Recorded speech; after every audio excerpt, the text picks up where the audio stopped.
go hard, come on. I like show me all that some crystal cluster and so every my cycle game, so keep me in more gaming game. Call experience, call hard, get a master, master, noise with disaster. Take it up, step, cause I'm seeing with a back at the back, music.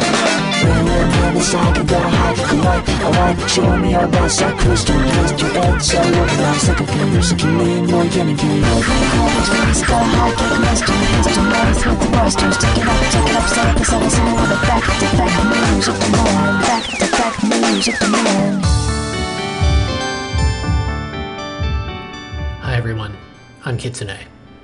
My guest this week you might know as Adam from OKX Insights or as XBT002, but to me he'll always be the metalcore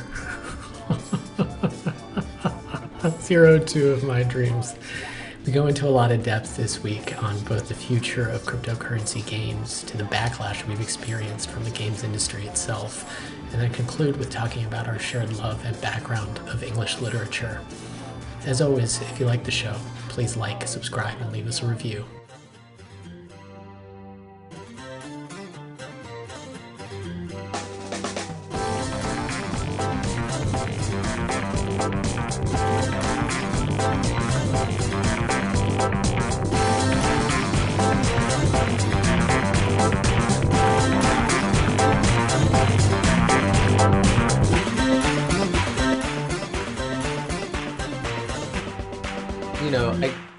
I always start with like a kind of an outgoes question, but where did your handle come from? Where did your moniker come from? Because I always feel that's interesting. Because to be honest, we've done a run recently where people are like, it's my name, and I'm like, well, that's not interesting. There's got to be a better story.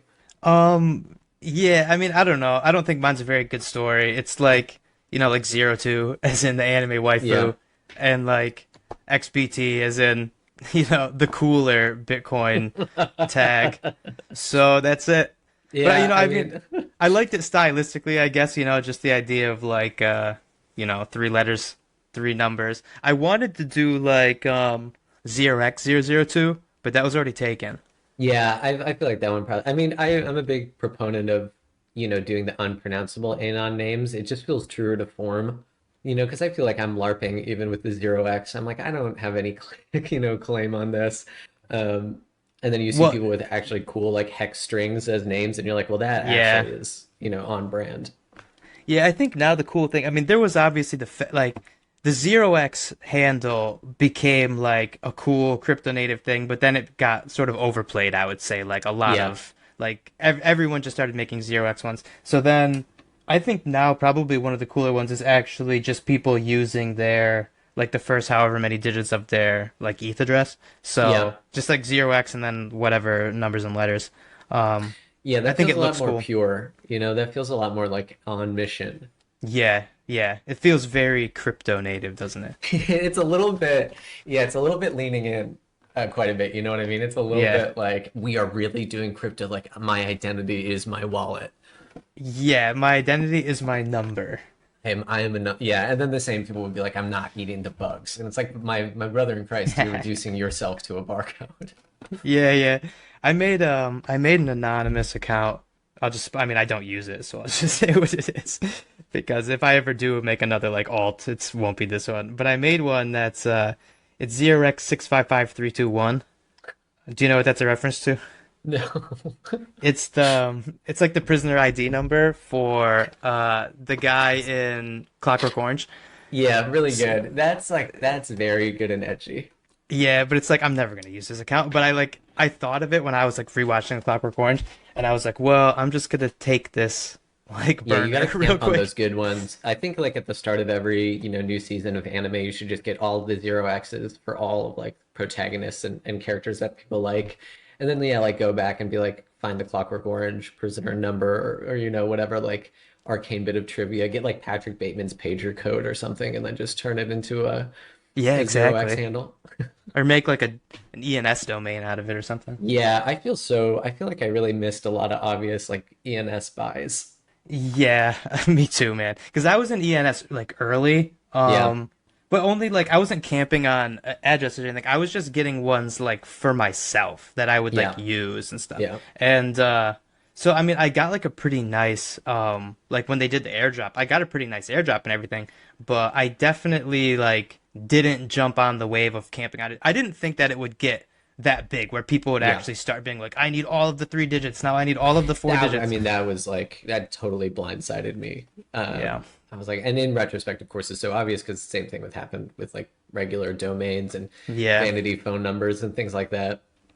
I just like I bought all of the ones that seemed like scam artists from TikTok would buy them. So I bought like well before I guess before ENS I bought like unstoppable domains that were like crypto university like like Yeah. Bitcoin like total total guru bait ones, and I'm still Yep, waiting yep. on those bids to roll in. Yeah, I bought a couple ENS domains recently that I'm just using for like different mirrors. Like Oh yeah, I did read a fucking book.eth, which is like just gonna be that's a like good one. yeah, it was cheap too because it's so many letters. But it's like that's just for like a random literature mirror that I'm probably gonna abandon in like 2 months. And I also did like shovelware.eth for like a video games related one.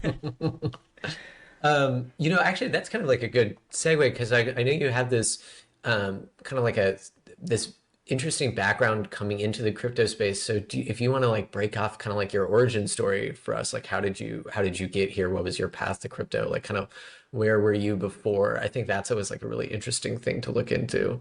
Yeah, so like basically I don't know where to start. Right, so when I graduated from university, I you still there by the way? I can't hear you if you are. Yep. Okay. I'll So timestamp that one. If okay, you want to do yeah. a clean take on that, we can do a clean break. No, sure. It's cool. So like when I graduated from like my university, I'm from like a small like middle of nowhere town, and I was like working selling like advertising a little bit there, and I was like, I'm from one of those places. It's like you either get out or you don't, and I Yeah. really love that I like grew up in this place. Like I can't even imagine growing up in any other different like environment than the small town like I grew up in. But I was like, well, now I gotta like escape and actually have a life. So I just went to like Europe and I was like, well, I'm just gonna teach English. So I was teaching English for like a few years, and then I went to a master's program like in the same European city, and but I was like really not into it. Like it just Hmm. wasn't like jiving with me, and I was like, man, at that time my older sister was like writing for like a pretty big website that's in this network of websites, and I was like, man, I really like to be doing that. And this was like when nobody was working at home. Like you only worked Yeah. at home if you were like you like wrote on the internet, you know. And I was like, man, that's like the dream. So I was like trying to get in there, and then eventually I did. So I pretty much quit my job as a teacher and was like, well, I'm gonna work from home, which at the time, like everyone in my like in real life thought that was like a pretty unique thing to do, right? So Yeah. like when I would meet up with them socially, they'd be like, so what's it like working from home? Obviously now like everyone knows what it's like. Um, but so I was writing about like pop culture stuff, like video games, Netflix, like stuff like that. Um, I would call it like high quality clickbait in the sense that Yeah. it's like the nature of it was actually to generate clicks. Like so it's baiting clicks, but we actually had like a really, really rigorous like editorial process where like you had to be able to write like really well, and the editors were like pretty hard on you. So I was doing that, and like I was making all right money for like where I live. But it wasn't really that sustainable. And then like I got to a point where I was like, man, I need to like make more money. And I Yeah. was like, well, what? I was like, what if I write about crypto? And so this was in like peak 2017, like November, December 2017. I was like, well, I'm good at writing all this stuff. So like, what if I just go write about crypto? So I looked up like the crypto news websites, right? And I applied to like all of them, like Cointelegraph and all that stuff.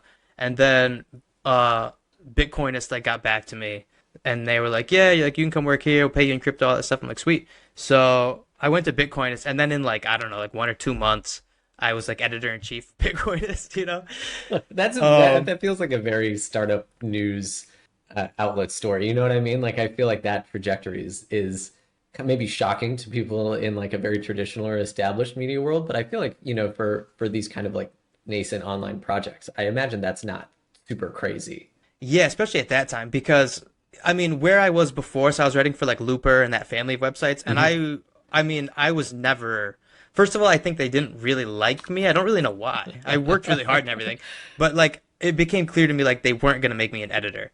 But so Yeah. I went to Bitcoinist and I was like, well, I'm getting paid like way more money to do like objectively easier work, and like I just went in there and I was like, well, a lot of this stuff has to change. I was also very fortunate because the people who were like in charge of Bitcoins at the time happened to also live in like the European capital city I live in. So we could like meet in real life and talk about business and stuff like that.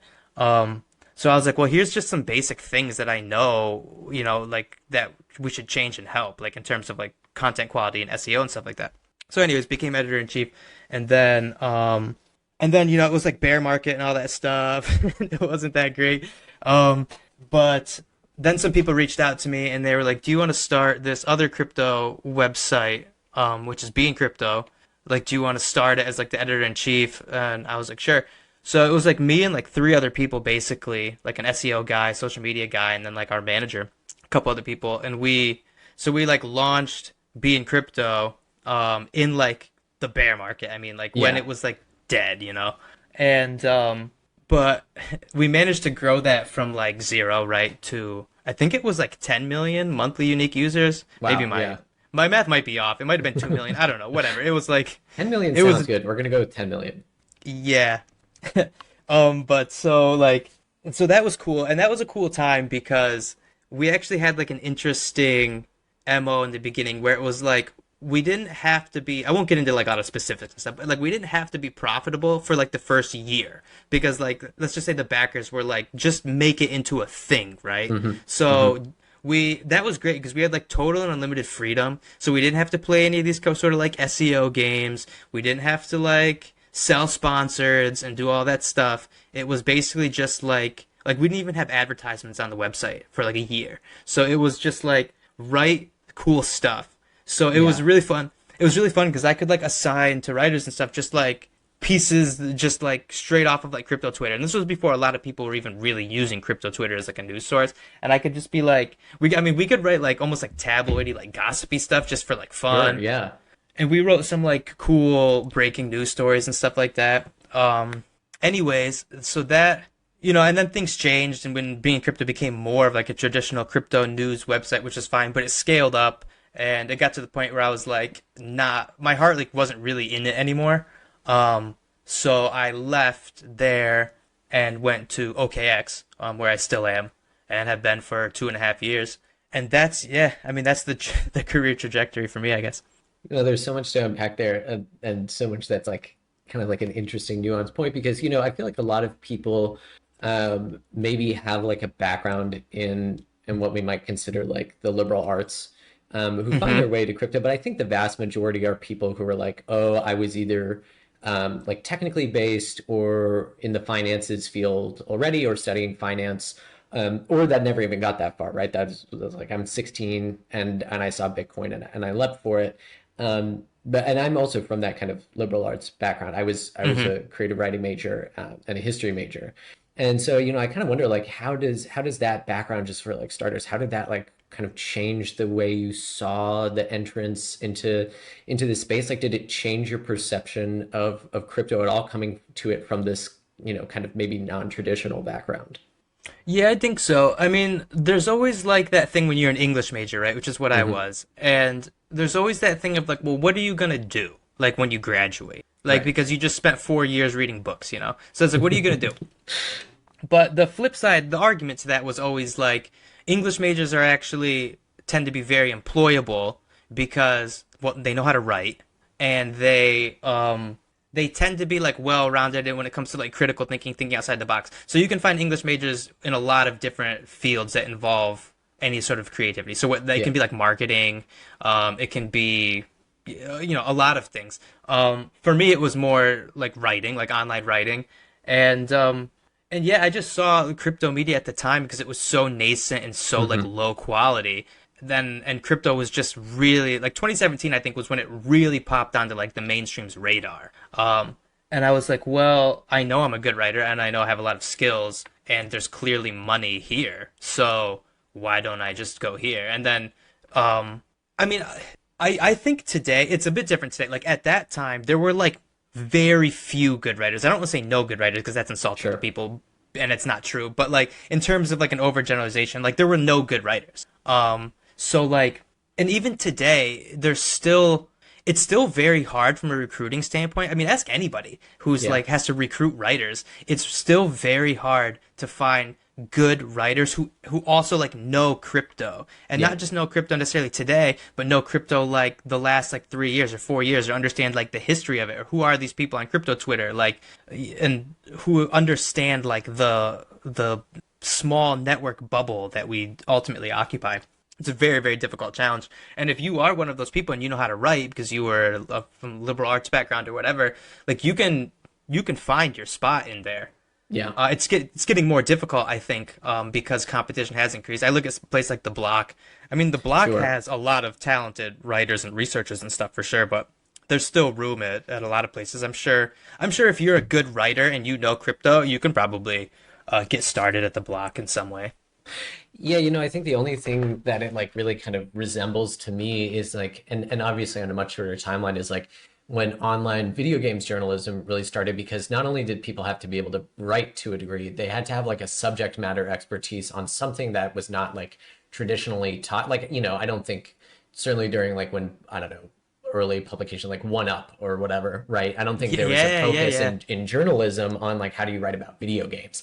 And certainly because it is such like a rabbit hole thing, I think that is the same thing with crypto where, at the start it's like, yeah, some people could, there's plenty of people who can write, but like, do you actually know this subject matter, and that it changes so quickly, and that it has its own personalities, and its own like lexicon of words, its own vocabulary. Like it feels like that was the initial barrier to entry. And then like of course, when you look at like the early 2000 teens, or like right before, there was like a big boom in video games journalism where kind of everybody could like write for Kotaku or whatever. Hmm. And kind of, I think we reached a little bit of that point with crypto where it's like there is, yeah, enough saturation now, in terms of knowledge, where people are like, well, I know enough about crypto that I can write. And I think maybe to like your point, like so much of it can just be like, oh, I'm citing something on Twitter, like, if we want to maybe get a little spicy, there's a lot of quote unquote news sources on Twitter that are just doing all caps headlines with like no cited sources or actual content, Yeah, that man. get tens of thousands, hundreds of It's like, thousands of why don't likes. I do this? Like, why Yeah, don't it would I be just do so this? easy. The question I think we come back to a lot on this show, just in general, is like, why haven't we sold out yet in the individual ways? Like, it would be Man, so I easy to think make about one that of every those. day. Man, just like it would be so easy to like just NFT 10,000 generated PFP project, rug a bunch of motherfuckers, or like, yeah, like make just like a super clickbaity news source, right? Like, I mean, that temptation Yeah. is there. Well, Or even like, I mean, to that point, like, I mean, I really think about this a lot, and I tweet about it a lot too. Like, I don't want to sell out. Like, yeah, I don't want to, but like the space is so full of sellouts. Like, yeah, whether it's a podcast or a newsletter or whatever, like the space is so full of people who like make a thread that says like almost nothing. It's like one tweet's worth of like of content that everybody knows, and they spread it out into like 12, and then yeah. it's like subscribe to my newsletter. These people get like 100K followers and stuff, and it's like, but the value is so It's low. so low. Meanwhile, I'm like writing mirrors about like like completely irrelevant stuff. Like, and it's like, what am I doing with my time? Like, because I could find Yeah. like a few business partners, and I could make a Twitter account that just does all caps like stuff. I could even you just aggregate it like Crypto Yep. Panic, of Yep. course. Crypto Panic is the kings, and it's like you can just steal Crypto Panic. You can just do it yourself, and Oh I'm yeah. sure I you can mean, find some people to buy it off you. the barrier to entry there is low. And I think it's funny in terms of like we talk about crypto as a whole, like changes so quickly and evolves so rapidly because there's no off days, right? And I think we are seeing the same thing that we saw in like legacy print media, where really the advertising dollar, the sponsorship dollar has started to reign king, right? Like the clickbait, but also like, writing sponsored posts, writing sponsored articles. And maybe because like the whole thing is so inherently built on money rather than the tech, like people are like, well, I got a thread, and I got to get my Substack, and I've got to just turn this into a profit generating engine rather than like a journalistic one or an informative one.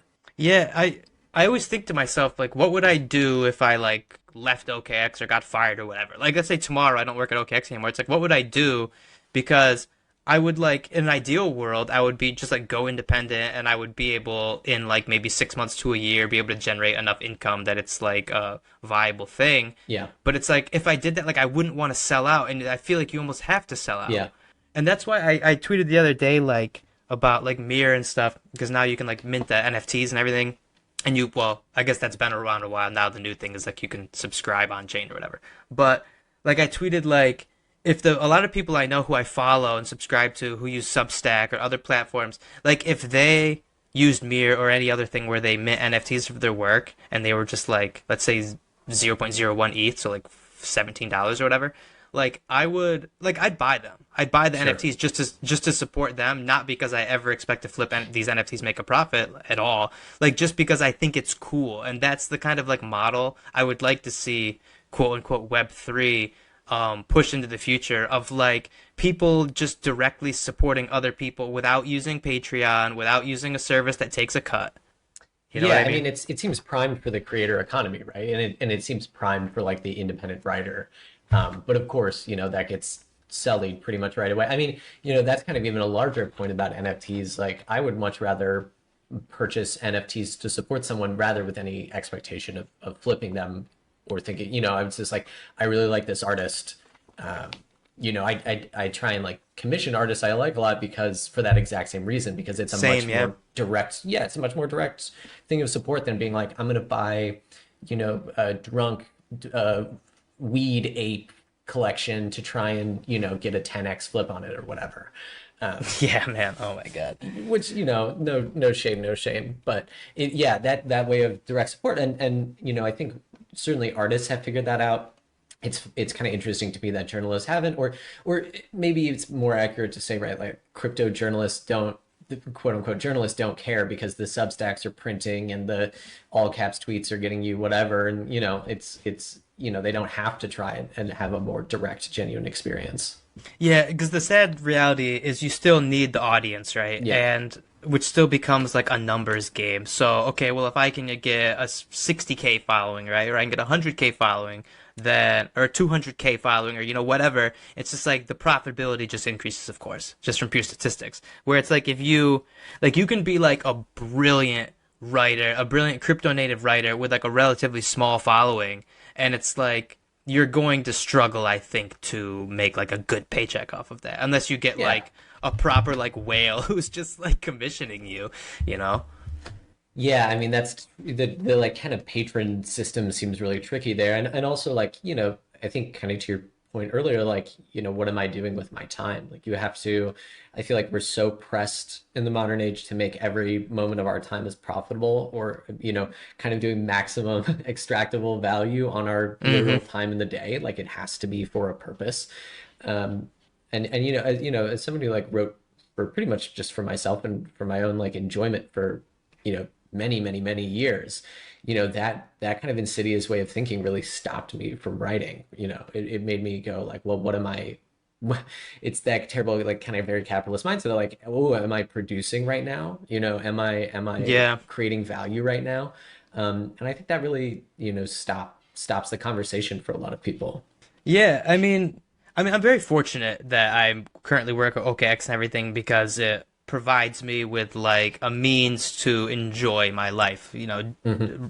and but like I just bought like I just bought like all of the latest Norton anthologies of like American literature, English literature, world literature, Shakespeare. Like I just bought all of them. Like so I have like a it's absurd amount of reading material, and it's just like I'm just like reading these like I used to when I was an Yeah. undergrad and like taking notes on highlighting stuff. And I'm doing it like just because at the moment I find it like fun and like intellectually Yeah. stimulating again.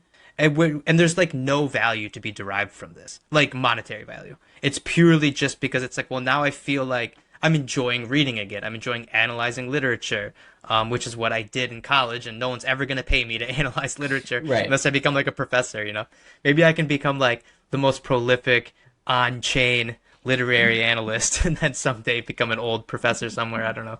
I mean, there is something to be said for like, there is that period when you finally get like, stable to a degree where all of a sudden since you're no longer putting a dollar figure on all of your time, you can go back to enjoying things. And that's like really, I think that's why so many people later in life, rediscover their love of like poetry or painting or sculpture or whatever. It's because your time stops being like this commodity that you have to try and assign value to. Yeah. That's always also like the difficult thing with being like a gamer, right? Because you have Totally. to like you have to balance like I believe that like a moment enjoyed is not wasted. I got that from an old Electronic Gaming Monthly like way back when I was a kid. Man, Um so many good EGM quotes that can yeah, dude, as a quick aside, man, I remember dude when I was a kid, I wrote a letter Oh yeah. to Oh to yeah. EGM and I mean I was like a kid. I don't know, like 10, I don't know. Yep. And it was like saying like I want to like work for them, I want to write for them and all this stuff. I was like a 10-year-old and they like wrote me back like, yeah, like just keep that dream and work at it and all that stuff. And then like all these years later, I tweeted at Shu, the Dude. old editor-in-chief, and I was like, man, I wrote this letter like when I was like 10 about like wanting to work at EGM and stuff and he was like, thank God you didn't or whatever. He's like, don't. He's like, be happy you didn't get in like games media, because he writes about like board games or something now. I don't know, but he Yeah, had just some like joke response. it's so funny, and it's so funny to like specifically cite Shu because I remember when like One Up first launched, same thing. Like as a kid, Yeah, I wrote some post of something, and he said something nice about it, and I feel like that kind of similar to crypto Twitter and crypto journalism. There was a real permeability there where you could talk to these people, or there wasn't so much like I don't know. You could never fucking write a letter that would get a warm, genuine response to it seems like a lot of legacy media, but when it was video games, because it inherently felt more like in the niche or whatever, like there was like this actual dialogue and exchange that you could have. yeah, absolutely. Dude, do you remember if we were using one up at the same time? Do you remember like one of the top clans on those boards? It was like it was a Mega Man, one of the Mega Man bosses, um, It's and I'm it not, was like. I wonder, Do- there's got to be a universe where our profiles are still saved on there and we find out we Oh like, God. because that was also a big thing that I think crypto Twitter has adapted is like some of those first internet shows on One Up where you had like call-ins or they would read messages from the audience. Like that was a real interactive thing that think carried over to crypto. Like I can remember the incredible thrill, right, of being a kid and they're reading your like funny message on whatever, Yeah. and you're just like this is it doesn't get any better than this. I'm friends with these, Yeah, it's like your yeah, little yeah. parasocial mindset. Oh man. Yeah, those are the days. Takes me back. Yeah, it was, and I really had the same thing. Like I wrote for, random like game startup things when I was, young and that never went anywhere. But there was really that period where you're like, well, I have subject matter expertise here, aka I play a lot of fucking video games. Like Yeah. I could write about this, and like I do just enough writing that I think I can do this. And it's, I think I would be very surprised if a lot of those people didn't kind of move over to like crypto and probably are very sad about the state of crypto gaming right now. Like you and I have discussed before. Like I think all of the one up generation of kids are probably like, well, crypto gaming's a fucking joke. Yeah. I've shit posted before too because like back to the original point before I went on a tangent, I guess. So like gaming as a use of your time, right, is like inherently like wasting time. I mean, whether you enjoy that time that's being wasted is hopefully you do enjoy it, but you're not being productive Yeah. unless you're like a streamer and you're making income from it. But like so writing about video games has is a good solution to that if you it's a highly competitive thing, but if you can get in at IGN or Kotaku or GameStop or wherever. But even those people like they even complain about how little money they make, Yeah. especially if they live in like San Francisco and stuff. And how they like I remember some of these guys like bigger guys at IGN talking about how like they couldn't afford like a 4K TV like some years ago and stuff. And it's like it's just weird to think about in a sense of like your job, right, is basically like analyzing games that are now like transitioning into 4K HDR, but like you can't even afford like a tool that lets you do your job. But anyways, like so I almost feel as like a shitposty thing, but kind of true, that one of the reasons like games media hates crypto so much is because there's like such an obvious overlap Yeah. that like it's almost like they're salty that they like missed the boat, let's say. So Yeah. it's like they didn't either make the transition to like writing about crypto, or they just didn't get involved in crypto or buy crypto or whatever.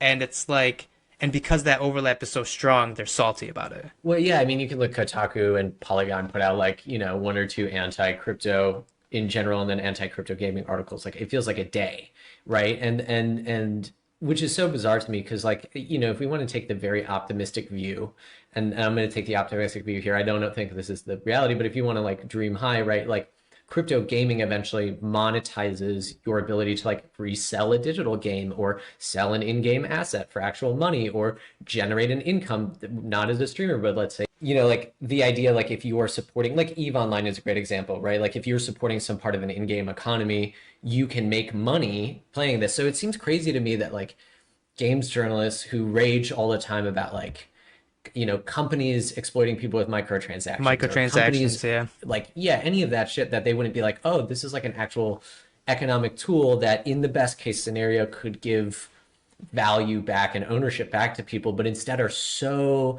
I don't know, I guess so tied up in the narrative that it's a scam or it's destroying the environment or whatever. And I think, a lot of crypto games right now, right, fall into the category of an unsustainable tokenomics model or whatever.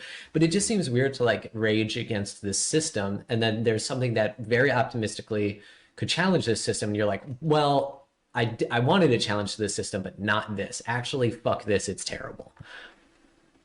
Yeah, I mean, unfortunately, the crypto native games aren't doing us any favors. I mean, these Yeah. things, by and large, are absolute like shit. And I was saying that now for a year now. These things look awful. At best, they Yeah. have good concept art or whatever. But it drives me crazy, man, that like some of my favorite, like legitimately favorite, like games critics, like Colin Moriarty. Like I legitimately listen to Sacred Symbols, a PlayStation podcast, like every week. Like I listen to every one, Yeah. and they frequently bash NFTs, but they'll also say that they don't, like Colin will say like he doesn't get it, like he doesn't get, Right, he yeah. doesn't know what they are, but they bash them anyways, and it's just like, but like why don't you just take a little bit of time maybe and like examine it and like think out of the box just a little bit. Like I want to like write in, but I'm not going to. And it's like I'd like love to be on his podcast and be like, Yeah. listen, man, like I think 99% of the crypto industry is a scam. I really do. I think a lot of NFTs are absolute shit and all this stuff. But at the end of the day, like the core benefit that can be gained here is so immense for the sure. consumer and for the For gamer. sure. Yeah, I mean, it's I think it's that like the admittance of the ignorance is like what really irks me. It's like, well, then why are you talking about it? You know what I mean? It's like, why are you so adamant about it if you haven't done the time? I mean, it's the same thing you see anytime like some artist announces that they're doing NFTs now, and their whole comments are people being like, immediately unfollowed, like you want to destroy that fucking Amazon. And it's like, no, they want to get paid for this digital art that, what the fuck have you been doing? Like, how have you been supporting this person?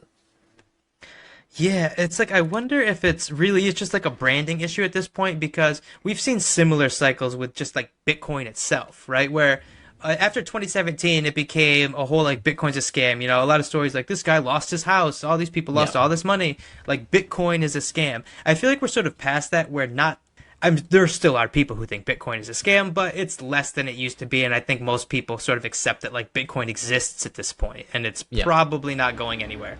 At least anybody who is like knows a little bit about it. And I think NFTs will get there, but I wonder if it's like because NFTs are going to be forced down gamers' throats at some point. Totally. And it's good. They're going to be forced on their throats by Ubisoft and Activision and EA and all these publishers, because they know what's going on. The writing's on the wall. And Yeah, the best they thing want that to can monetize happen. their IP, right? Like that's always the goal, right? How do we monetize these things with relatively low friction? Yeah, and it can go, it can go a good way or it can go a bad way. Probably there'll be a bit of both depending on who does it. But like using something I don't play as an example. So like FIFA or Madden or any EA sports game with like their ultimate teams, right? You essentially get these cards and those are your players that you can use on the team. And they always have like limited edition ones. You can get like some classic like Michael Jordan or whatever. And it's like these things are so obviously ripe for NFTs. Right, Like right. and if done correctly, the gamer would be actually be able to profit off of that because now you're not making any money when you spend like $100 on, a pack of cards in like Madden Ultimate Team or whatever. But you can, if these are NFTs and you actually can, they're not like centralized on like a server like you, which they probably will be, but you can actually like do what you want with these things. Like you can make money from your time. You can make money as a gamer, at least like a little bit. I mean, it's no different than like the Counter-Strike knife thing, right? Like people are always, knife skins or whatever, getting the knife. Like there's always people on the timeline who are like, who are doing the same thing. I'm like, that is like, it's almost like you just want to put it in front of these companies or these journalists and be like, no, this is like the NFT. Like this is a gaming application of NFTs. It's like you're buying this digital item and it is getting a value assigned to it and you're selling it and you own it and you make a profit off of it. Like it seems so obvious. Yeah, and I think it is, probably just this branding issue, which is persistent and I think will be for quite some time. But when it hits, it's going to hit. And like the best case is, yeah, there's some level of it's built around your sovereignty of these digital items. I think there's also like just a huge world where it's just Square Enix selling Final Fantasy VII NFTs, right? Just like this is your favorite guy from this game. Do you want to buy it? And that's, that's no different from any of these other brands who are monetizing their intellectual property catalogs. Yeah, because Square already does physical trading cards and stuff like that. Yeah. I mean, it's funny, like we can never forget that like Nintendo started like a gambling company, right? Like inherently it's about speculation and like asset control and increasing value. So yeah, I don't think that world is too far off. It's just so bizarre that, yeah, I don't know. And you would think like certainly as, definitely like games journalists salaries and tenures have become shorter and shorter. And all of these people who we like grew up with reading are like just not in it at all anymore, right? Like they're burnt out or they're just working for a games company or they've done something entirely different. It's like it seems pretty clear that you would want to find some way of restoring balance to your profession. So it just seems weird to hate the very tool that could,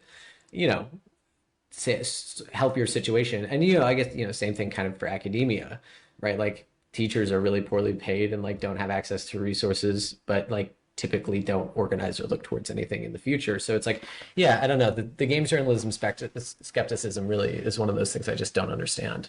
Yeah, and especially because a lot of games journalists figured it out like 5, 6 years ago, like when they went independent, like when Greg Miller and Colin Morales, for example, left IGN like suddenly and made Kind of Funny, which is a successful business, and Colin ultimately created Colin's Last Stand or Last Stand Media or whatever, which is very successful for them.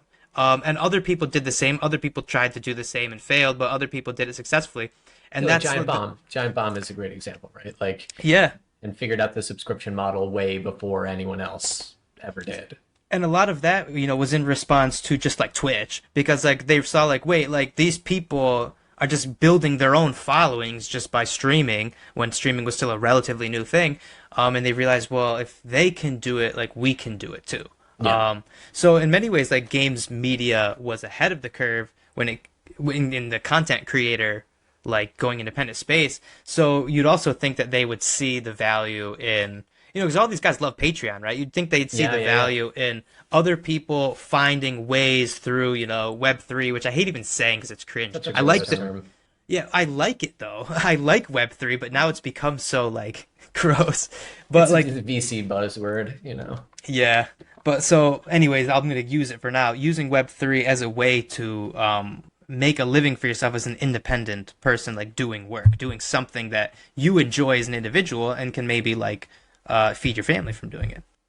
Yeah, I think that's, that is the component there. And it's funny, like, all of this talk about crypto games not being there yet, and I think still being a long way off. Like, I always go back and look at Eve because I play Eve online, and from like a total like, not very good or deep point of view, but I play it a lot. And I follow the news. I think the news on it is really compelling. Do you read the quarterly like economic reports and stuff? That shit is so fascinating because I cited it I think when we talked last, but like you look at Amazon launched New World and immediately had a currency crisis with like imaginary in-game gold. And then you look at Eve, which has like a robust functioning player economy that also has fiat on ramps and has the ability to convert money into game time, which is, essentially like you can make money to play the game. And like that, that balance has taken and is constantly being tweaked over like a decade. So the idea, not throwing shade at like Star Atlas, for example, but like the idea that you could create this self-sustaining economy that is, balanced and has real world implications is like seems very far-fetched, but at least the blueprint is there, right?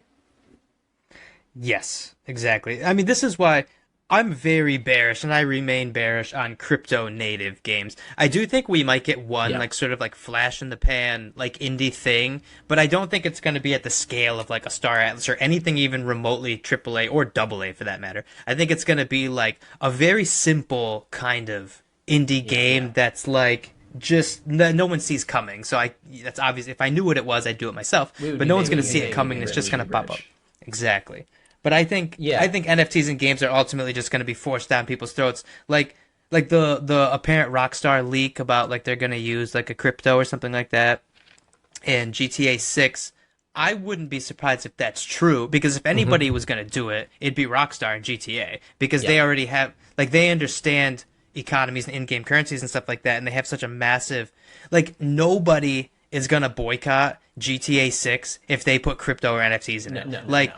like there will be some people who do, but the people who do will be like it won't even make a dent in their bottom line, and they're still gonna get millions and millions and millions of people playing this game, and they're probably gonna love it, and that's it. And I think if Yeah. Rockstar does something like that, then it's just the floodgates open for everybody. Yeah, that would be the big dog proof of concept that everybody needed to kind of emulate it. And I do think it's going that way. These, like the straight up and down play to earn ones, I just don't yeah, I don't see a real path forward there. And I think people, if they do it smart, everyone always talks about the Minecraft of crypto games, right? That will be the kind of indie games moment, whatever that looks like. But something that is intuitive, that has like a direct um, like a direct use case and whatever that may be, right? Like it will be something that in retrospect seems very simple. With like the meme, like in retrospect it was inevitable, right? Like that somebody Yeah. will come up with it. But yeah, I think that we will split very cleanly into the big dogs who understand real in-game currency economics and know how to leverage that and can put something out like that and damn the consequences, like no one's not going to play Grand Theft Auto, and then it will be like very much these like little indie projects that use it in interesting ways.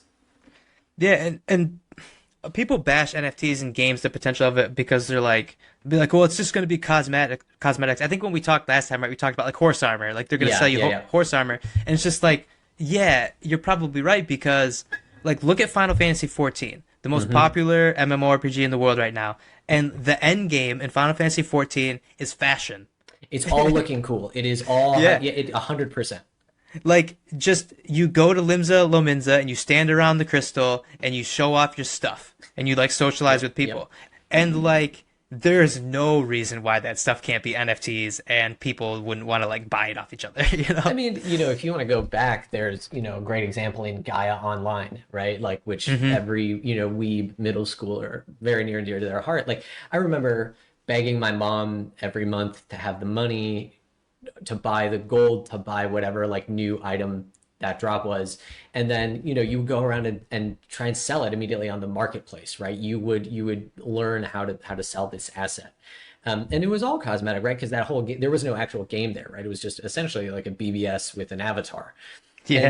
And so like the idea of like, yeah, you just want to pay so that when someone clicks on your profile, they go like, where did you get the, lunar scythe and cloak, whatever. And Final Fantasy 14 is a great example because, really at a certain point, it just evolved into a social space, be it through the housing, through the cosmetics. And I think Final Fantasy 11, very similar kind of in that as well. They always kind of moved towards being a social space more so than WoW or anything else, just because unlike WoW, which, didn't look maybe as pleasing, like the focus of the Final Fantasy MMOs and Japanese MMOs has kind of always been to like, things look pretty, right? Like things look visually appealing. And so it makes sense that like the final destination there isn't defeating Bahamut or whatever. It is having like the best drip. Yeah, and it's like I'm sure Square Enix is, and a lot of publishers are happy to just sell you this stuff, and that's the end of the transaction, right? Like Sure. you bought it, you gave your money to them, and that's it. But like, obviously, there's benefits there for if these are NFTs and they get commissions on the secondaries. Like, there's no way they don't see that as being a profitable business model because they can sell you something once and then they can make money off of that each time. Or, which I mean, that sounds a bit like what we don't want, right? Right. So maybe a better example is like Halo or Destiny or whatever, like grinding for the weekly loot because it's like you earn that stuff. Yep. And it's like time gated, right? So it's like you can only earn this armor, these cosmetics, which aren't in the case of like Halo, right? These things they aren't pay to win anyway. There's just cosmetics, they just look cool. And like so you earn that stuff through your gameplay and then you could choose to sell that to somebody else down the road who's like, whoa, that looks really sweet, but they're never going to be able to earn that themselves. Yeah. Um, Yeah, like those limited edition drops or like, things from seasons of Destiny. And yeah. it's funny, like they would be crazy to ignore the fact that for the last 20-ish years or as long as, MMOs have really been in the public sphere, it's like there have been gold farmers, there have been item farmers. People Hmm. already have these marketplaces and these mechanisms they set up for themselves where you can buy something that someone worked for. So it just seems crazy that, they would never leave that revenue source on the table, right? Like the idea of like, well, okay, instead of somebody going off platform to buy an item, why don't we make it so that on platform you can buy this thing and we get, our 10% or 5% or whatever in perpetuity.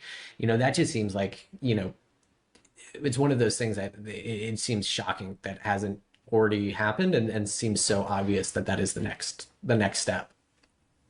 Yeah, and then the question a lot of people start asking and like on Twitter and stuff is about like interoperability. And for me, Hmm. it's like I don't think that's necessary. First of all, these things are not going to be interoperable in a sense Yep. of like you're not going to be getting like Sony IP NFTs that you're going to be able to like put into other games that are owned by Microsoft Yep. Yep. or like They're not going to EA, collaborate, right? Yeah, they're traditional yeah, rivals.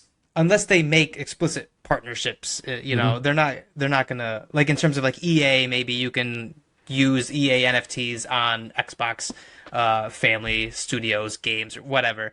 I could see something like that. But like I don't think you need interoperability because you can have it already in the publisher's ecosystem. Like Ubisoft Yeah. for sure. Because they already do stuff like this in their platforms no one cares Sure. about, like Yeah. Ubisoft Connect or whatever. Like you already like if you played Phoenix Rising, it's like you already get like special armor you can claim in Assassin's Creed or whatever.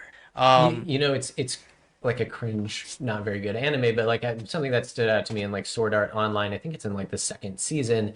Is the main guy switches from like the main game to like a different game, and all of his like a bunch of his items carry over, and and like that is such like this utopian idea of like, yeah, I go from my one fantasy game to another, and my pre-existing items have stats, right, and have things associated with them, and the kind of altruism required of companies and is infeasible. And then also like what happens if that partnership ends or that interoperability ends or what, there's just, all those questions there. And I think the simpler answer is right, kind of like you said, like, well, it's just not going to happen.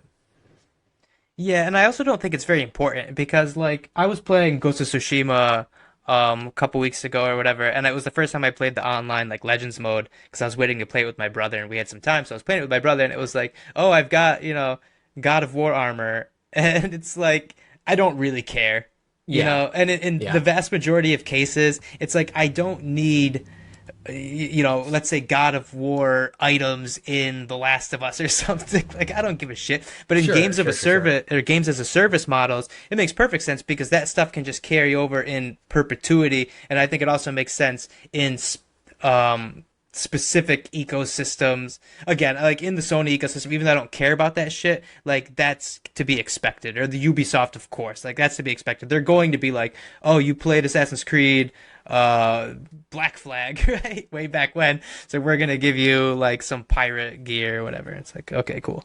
Yeah. I mean, and it will all be, to kind of further their own internal ecosystem. And then, I mean, you get into a bunch of other questions like, what happens if you list an NFT from one of these games and then disconnect your console from the internet? And, at what point does the sync happen? Like there, the back end of it, the bigger that you make it, I think it gets more complicated, and I think those like technical questions we're still not there. I don't think there's an easy answer. I mean, unless there was some massive unified hub where all of this, trading and buying took place and all of these things validated on this one blockchain. Um, yeah, there's nothing like really purpose built for that yet. Yeah, I mean, you have like I think at the end of the day it's going to end up being on some sort of like pseudo centralized Yeah. like in built system, and it almost sort of should be to work properly. I mean, as like a of course I'm a proponent of decentralization, so I'd love like let's say like everything's on Ethereum or whatever, and it's like you can bridge your assets, whatever. But like at the end of the day, it's like I want to play Halo. I want to earn gear, and then I want to be able to like sell or trade that or do whatever I want with it. And to be honest, if it's Halo and stuff, I don't care if it's on a Right. decentralized blockchain or not. If it's an NFT, even if it's on a centralized one, of course they're going to be able to blacklist my address if I break the rules. Of course they're going to be able to do these things. And they probably, I don't want to say they should, but nobody likes cheaters anyways. But as long as I can sell my gear, I don't care if it's on a centralized Yeah. chain or not. I just Yeah. don't. Yeah, I think, it's more likely Because that it's there just will be Halo some. armor. It's not like Yeah, and who cares? And it will be more, probably, yeah, be on like a flow or one of these semi-centralized, blockchains that are purpose-built for IP and brands to interact with and like trying to eliminate counterparty risk and I mean, that seems like it makes, all the sense in the world. It's just like, yeah, this idea that eventually we are going to be able to sit at home and play video games and earn a living from it. Just as, it just doesn't seem realistic because, money has to flow into those in-game economies, right? Like people, Eve again, to like cite the example, like people are constantly buying things and manufacturing things and putting things on the market, and there's no way out of that ecosystem. But then you look at something like, oh, if I make, X amount of money in the game, I'm going to turn that into my, X amount of money in real life as soon as humanly possible, right? I'm going to try and get my paycheck, so to speak. So I don't know if there's, that feedback loop of things buying and selling within the space nearly as much as people just trying to sell and cash out and use the actual money. yeah, it's a really good point. I think I could see situations where it could be very useful in a sense of like because everyone wants to flex. I mean, even the core Hmm. idea of just like gamer score and trophies, like it's all about making yourself feel like you're a bigger gamer than somebody else and cosmetic, it's all about this flex. So it's like you have a competition, right? Where it's like you have some insanely difficult like mode or a speed run challenge. Let's use that as an Hmm. example. So it's like the first person that can like verifiably like speed run this game or whatever under a certain limit can get like this NFT, for doing that.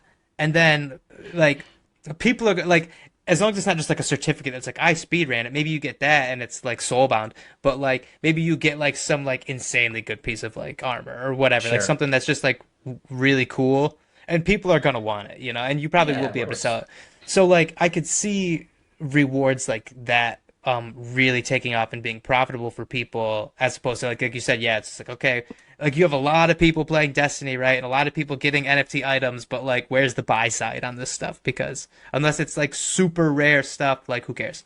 Yeah, I mean, and people are doing those runs for free, right? Everyone always wants to be the first one to like clear the raid or whatever in Destiny, just exclusively for bragging rights. Um, and so yeah, I think even that extra incentivization. But yeah, then who's gonna buy like then for lack of a better term, it's all of the like people who have like adult money and not the time who are like, well, I just want to get all this stuff. Those are the buyers, right? And then it's really kind Yeah. of no different from the exploitation of labor that kind of already exists, right? It's like people grinding out to get these things to sell them to people who have the ability to buy this, $1,000 gun to be like, I have the $1,000 gun.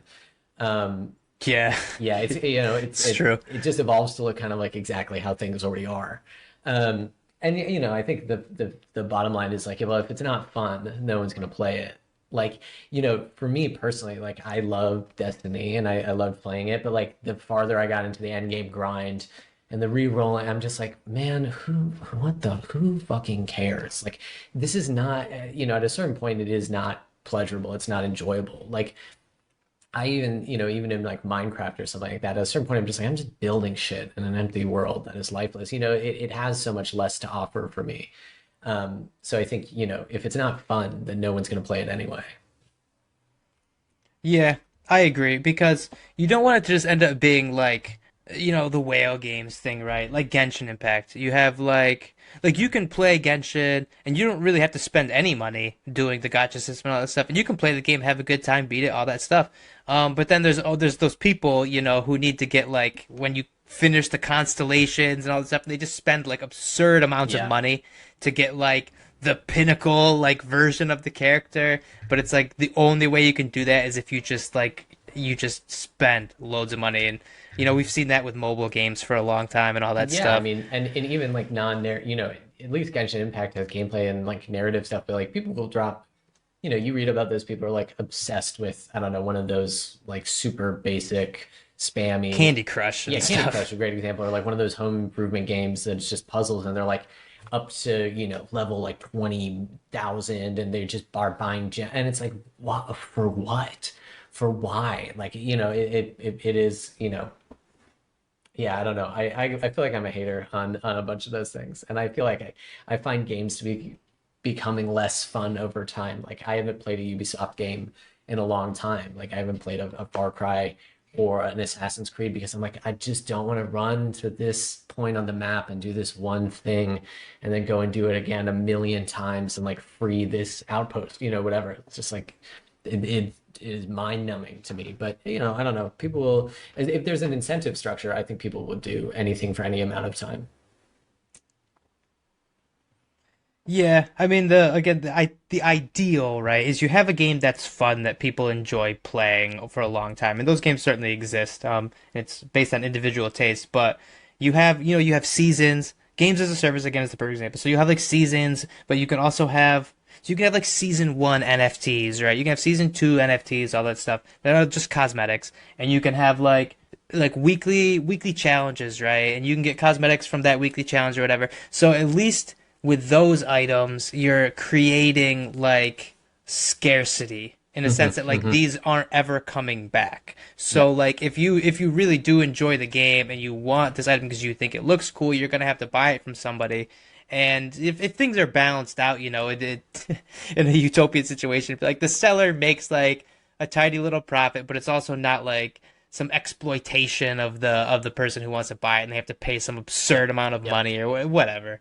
Yeah, they're never going to have these economics figured out like right away, but at the end of the day, the point is it's like right now none of this conversation even exists. So it'd be Yeah, nice to yeah. like This is at, at least have a bit of a pro-consumer situation in which people are capable of selling things. I guess kind of like both this gaming conversation and the journalism conversation kind of like both hint at maybe something that I asked people that I think is like kind of a revealing and interesting question, which is like you personally, would you describe yourself as a person who's in crypto for the tech? Like, do you believe in the underlying technology that will be applied? Or do you kind of see it as purely this like asset-based financial system? Oh, I'm definitely in it for the tech. Yeah, I mean, I'm not gonna say I'm not in it for the money sure, either, sure. because I am. But I mean, I really like. I've worked full time in this industry now for a while. It feels a lot longer than it's been, and it's like in many ways, like I really, really hate this industry because Sure. it's the vast majority of it is people just grifting or scamming. If we remove the scammers from it, you just have a bunch of like people grifting who are like high profile figures who have large followings, a lot of clout, a lot of people respect them, and they're just grifting. They're just copy and pasting ideas to make money for themselves and that's it. And we see that all the time in massive egos and all Yeah. this stuff. And it's like sometimes it's also tiresome. But I do think, like that Bitcoin is like a net positive for humanity. Yeah. And I think that distributed ledger technology and smart contracts and all these things are massive net positives for humanity and for the individual and all this stuff. And I'm a big, I graduated high school right into the banking crisis. So like Hmm. I Hmm. and I didn't go to college immediately. So like I was like working like washing dishes in an Italian restaurant like fresh out of high school when like everyone's parents are laid off. I know people who lost houses, Yeah. like gas is like $4 a gallon. Like it wasn't a comfortable situation at all. And I was clever enough at the time, well, smart enough at the time to realize like what is going on? Like why is everybody in Congress why did they basically unanimously pass this like bank bailout that's so obviously like it's like a financial crime. Yeah. And meanwhile these CEOs and stuff, these big bank CEOs are giving bonuses and all this stuff Getting the because the golden government parachute. Yeah. Just getting able yeah, to the walk government away from the crisis. yeah, and they like even the banks that weren't like failing, that weren't like directly responsible for the crisis, but would have faced the fallout. Like the government was like forcing money on them, like forcing taxpayer money, and they had to take the money too. And it's like the whole thing was so disgusting and off-putting that that formed like that was a very formative sort of experience for me. And I didn't really know about Bitcoin back then. If I did, obviously, I'd be a very rich person. But for me, that still forms like a very like core part of I think like my identity, like who I am, because it made me very distrustful of the government and traditional banking systems and all that stuff. So I am in it for the tech in the sense of like I love giving the middle finger to these people. And it really bothers me now just how many Bitcoin maxis out there now are like so like pro KYC all of a sudden because Yeah. they're like anti Ethereum and they they're so like they just want an ETF so bad and they want nation states adopting Bitcoin and like all this stuff. It's like you guys have lost the plot. Like you've really lost the Yeah, plot. I mean, crypto has always kind of been like, the reason why crabs can't get out of like a pot or whatever is because the other crabs will always grab onto that crab to keep it from leaving, like just instinctively, right? Like they will, and crypto is the same way. It's like we have great, like this technology is world changing. It can alleviate so many problems, but yeah, Bitcoin maxis are so busy hating Ethereum that they're willing to like,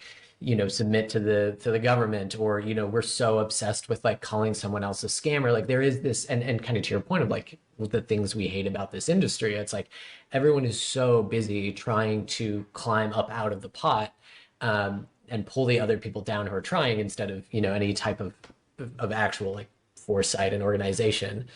But yeah, I think most people who are in it for the tech are in it for that reason, right? Like, be it you're like one of these like super decentralized like anarchist programmers, or like someone like me who's very much on like a socialist side of the spectrum. Like most of it is like the enemy is this like established like banking state, like corrupt financial system that we live in. And yeah, I mean is it going to solve everything? Probably not, but is it the best shot that's appeared in our lifetime? I think that's like maybe the biggest thing. It's like for our generation that grew up seeing that banking crisis firsthand and the economic crisis firsthand, and then seeing this, it seems really evident. I understand why we immediately gravitate towards it, because it does seem like this tool that we can use to break down this thing that was like so horrific and out of our control when we were younger. Yeah, and we're at like or we're approaching, I would say, very quickly, like a very important crossroads in which I do think that it's possible that like we lose, like more or less, Yeah. because right now crypto's main use case, which I think most people accept and applaud in many ways, is being a casino. Like everyone wants to just get rich quick. Yep. And that's what attracts retail in every cycle with the dog coins and all this stuff. And a lot of people respect big traders on crypto Twitter who are making money on stuff, whatever. But it's so focused on money and being a casino that like, like central bank digital currencies are coming. Yeah. Like they are coming. Yeah. And if we lose because we allow all of these governments to essentially co-opt distributed ledger technology for themselves and just make centralized ledgers in a cashless society, we're fucked. Yeah. Then we're way worse off than we were before, and we basically gave it to them. And of course, there's always going to be the crypto anarchists like fighting against that. But if they, we're the underdogs at the end of the day. It's funny. I think when I talked with Burden about this, they said like, we'll just keep building deeper and deeper and more fringe. And I'm like, I agree with that. But I am worried about the day where we run out of landmass, right? We run out of bandwidth. Like there is only so much, frontier to keep going into away from the government. Already, the FinCEN has the travel rule on Ethereum, right? So like you institutions have to report transactions over a certain amount, like similar to the Venmo thing with the over $300 in payments. Like it's here and it's happening, and we kind of brought it upon ourselves in some way by making it the casino, and making it like this instead of a technology, right? We made it into a financial system, and the tech is set up to make it into this independent financial system. But everyone was, the goal became, I got to get money as fast as possible at the expense of all of the others around me. And I'm going to rug as many retail people as I can to get my money. And it became this, very opposite of even the way things are built, which is supposed to be like permissionless and decentralized. It became this very individualistic. I've got to, as long as I make it out, as long as I make it, then it doesn't matter. Yeah, it's, there's so much to be said about this. Like, I don't want to be like a Bitcoin maxi or an Ethereum maxi or something like that, but like every competitor that we've ever gotten to Bitcoin, every competitor that we've ever gotten to Ethereum, it's almost made things worse. And that probably make a lot of people mad to say, but like back when Coinbase just had Bitcoin, Ethereum, and Litecoin, and that was it. To me, that was almost the best situation for like the retail normie, because it's just like, I mean, I think Litecoin is pretty much pointless. At the time, it could give it a little bit, the silver, whatever. But like, that was like Bitcoin and Ethereum are almost all you need. Yeah, almost. But now it's like everyone's got to have a new L1, everyone's got to have a new L2. It's a flavor a month, dude. Like this stuff is not going to have any mind share like 3-4 years from now. No one's gonna care about any of these like L2s and stuff. They're just not. Well, I think you post about it, but like, we're in group chats where all of a sudden, out of nowhere, right, people are talking about, what is it, a SUI or whatever, and I don't know the new Atmos or something. At Atos, whatever, and it's like all of a sudden, it's the same thing. It's like boom, this new narrative is starting and people are doing it and they're going to try and get the pump. And then like you look at most of these, and I think, I really like Solana for my own reasons, but like you look and a lot of this is probably going to go to VCs, right? A lot of this is probably going to go to private allocations who are going to dump on retail, and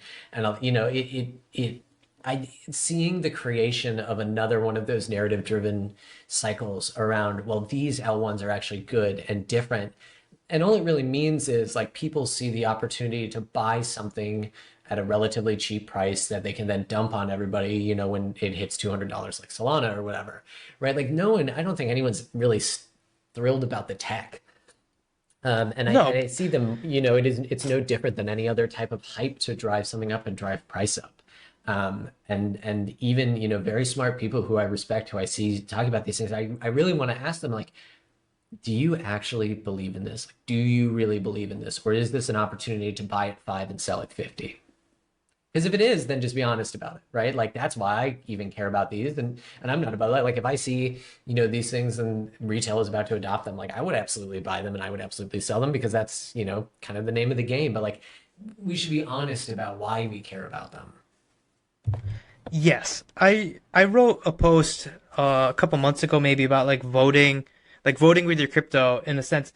Like, I remember getting taught, like, as an undergrad or whatever, like in some environmental class, like, vote with your dollar, right? So it's like, if you don't support a company and their policies or whatever, don't buy their stuff. And I agree with that. Like, if you don't like a company's politics or whatever, don't give them your money. That's it. That's the only thing you can really do, is just like you vote with your dollar. Yeah. Yeah. So like with the same with crypto, like, if you don't like something, it's like you almost have to take a stand and not trade it. Like, am I not gonna trade SUI or whatever? Like, I don't know. Like, at some point you just have to be like, I don't like this, so I'm not gonna play the game. Other people are still gonna play the game, but like, I'm not, and that's the only thing I can do. Well, it's it's the difficulty also with the space, because like any number of people can say that, and then you just spin up a new MetaMask that no one knows is yours or whatever, and you just start trading it, right? Yeah. Like the temptation of the anonymity to be like, well, you can espouse your principles, but then it's very easy to be like, well, actually, like, optimism airdrop was another great example. Like people were like, oh, it's either airdrops are bad or you shouldn't dump, and then it's like everyone's like, I sold that shit at $2 and I'm out. You know what I mean? Like, Yeah. and those layer two war, and then people were so mad the governance thing because people identify with their token or their community or whatever. I think I do agree. Like when we had just like Bitcoin and Ethereum and maybe these other things like Litecoin, maybe when it was limited and when it was tech based, um, I think it was a better experience for retail, right? And it was a better experience for everybody because there were those of us who are either long term investing in things or playing general price action with things to make profits, but it didn't seem quite at the point of like Coinbase is listing out and out retail traps. You know what I mean? And Yeah. I think when we got there, it kind of is like it's already a little too late, right? We are already now. This is the law of the land and the name of the game, and it is fully PvP and it's fully exploitative. And I'm an optimistic person. Like I don't want to think that, but it's hard to deny when that's what you see all the time. Yeah, and everyone's just waiting for the next meta, you know? Like we had what really brought in the last bull run, I would almost argue, okay, was well DeFi, right? DeFi Summer, Sure. I think, really kicked it off, and then like Binance Smart Chain, and I mean that's what really Yeah. brought in all of those like normies, you know, because they were just like boom casino, like Yep. big time, I'm buying 40 and million cum rocket coin, and if it hits 1 cent, I've made yeah, that was definitely yeah, and I didn't sell like the exact top or anything, but I do like I did know it was sort of time to start getting out and be really wary and stuff like that when like I bought a car around the last like top, and the dealer, like my salesman, was like he found out I worked in crypto. Like I didn't tell him, but I had to provide like my work, proof of work and all that stuff, you know. And he was like, "Oh." And he was like he whipped out his phone and like yes, Trust Wallet, yes, yes. and he's like, "What do you know about this stuff?" And he was like, "Tell me about this stuff." These like Binance Smart Chain like tokens in his Trust Wallet, and I hadn't heard any of this And shit, man. you're I like, was like, oh "Dude, man. yeah." I'm like, "I don't know what this is." And he was telling me, and he just told me straight up, like I don't want to invest. I just want to get rich quick. Like Yeah, he yeah, just told me that, you know. And I'm like, well, I'm just gonna keep like buying like Bitcoin and Ethereum and yeah. stuff. I was like, but you can do that. It's so funny. Like Oof. the bunny, it just I work with Umami, and just yesterday, someone in our Slack was like, there is a fake umami on Binance Smart Chain that people, that's like, fractions of a penny. And that's for me, I was like, well, that's a great sign that we've made it, when anyone imitates. But I was like, damn, we're still doing this, huh? Like people are still doing this and people are still falling for it. Like, they're like fake USDCs or like, fake what, it's that. And when I see that ramping up again, that's always like, a big fear of mine, like and very similarly, like if I'm in like a Uber or Lyft or whatever, like I just tell people I work in financial technology because too many times I've said, oh yeah, I work in crypto, and Same, yeah. people just they pull out the Robinhood, they pull out the Trust Wallet, and it's they're just like I'm heavy into Sheeb, and you're like I don't know what to do with this, and it feels irresponsible to even say anything. Yeah, because you can't like I'm the same man. Like I never tell people I work in crypto. Obviously there's people in my life who know I do, and when I meet with them in social gatherings, like people will like ask me, like they want to talk about it, like, oh it's now, be like, oh like it really crashed, prices really down, huh? Is now a good time to buy like all this stuff? And I'm just like I don't know, like I don't want to talk about it, to be honest. Like I just don't want to Yeah, because yeah, it's if you really want to have a conversation about it, like maybe sometime we can, but like not now, like over drinks or whatever in this like group setting, like because like again, it's like in it for the tech, you know? yeah, It's like I don't here's the other thing too, like I don't blame anyone for wanting to make money, and I like in a way that the casino has made it so that some people can grind and make it. Like some yeah. people who were like grinding DeFi Summer and were just always making sure that they were like at like ahead of the curve. Mhm. Like they made it because they worked for it. Like they were the ones that were like, you know, at the bleeding edge Yeah, of finding what those shit heavy they had to trade APYs, next. finding those opportunities, those arbs. Yeah, and more power. I mean, you're just a very skilled, like you're skilled in this space, and that gets huge respect. Um, it's just, But then it's then incredibly easy to lose it all too, totally. like so it's again, I'm happy people have the ability to make it like through crypto, but it's a net negative at the end of the day, the casino. Like it really is. And I think there's like the cyclical nature, right? Then in a bear market, everybody who actually gets it sticks around and is building or like actually working on something, which I think is like really healthy, right? Like it's kind of like the field gets harvested and then the crops get burned to see the soil for the next harvest, right? Like you have these people, the people who make it through the bull cycle and then go into the bear and are like, well, I actually found a problem. I identified a problem that I want to solve and I want to build a thing for it. I think that is very healthy, but I think the exponential expansion is not healthy, right? If it's like 99% of people are getting not just burned, but like completely incinerated every cycle, and then like maybe this 1% identifies a problem, that really is not sustainable, because I'm sure there are people who lost things this last cycle or lost things in the Terra meltdown, right? That are like never going to come back to the space. Yeah, that was really bad. Yeah. I mean, that was really bad.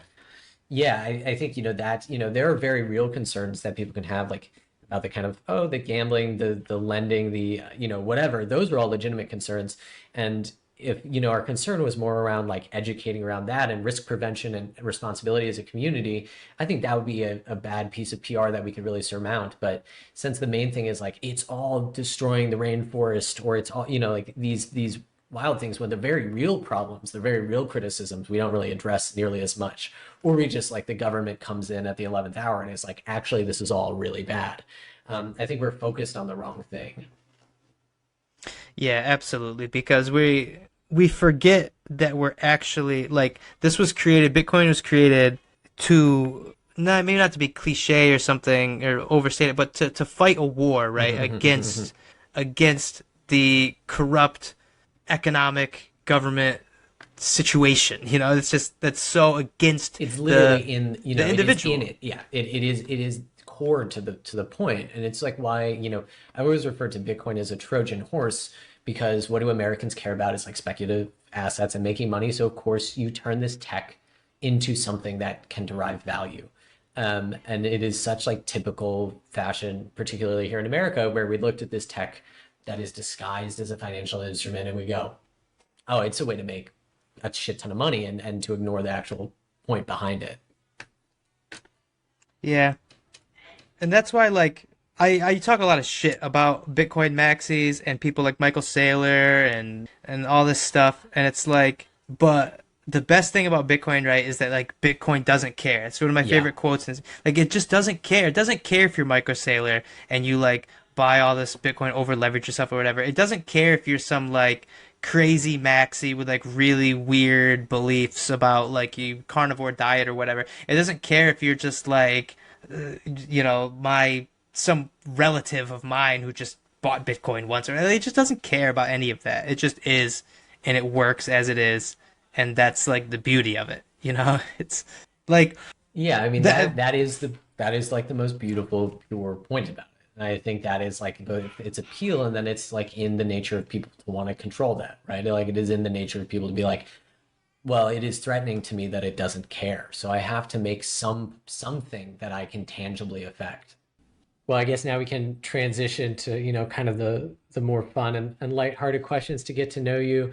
And usually like there's a mix. I feel like there's like a lot of interesting ones I want to ask you with your background in particular, but I guess the first one, the one I'm really curious about, is what first drew you to like the 02 iconography? Like, how did you decide on that as your as your kind of like avatar, and then as kind of like your way of sharing alpha? Was it just because like the 02 kind of meta was hot, or are you like a huge like Darling fan?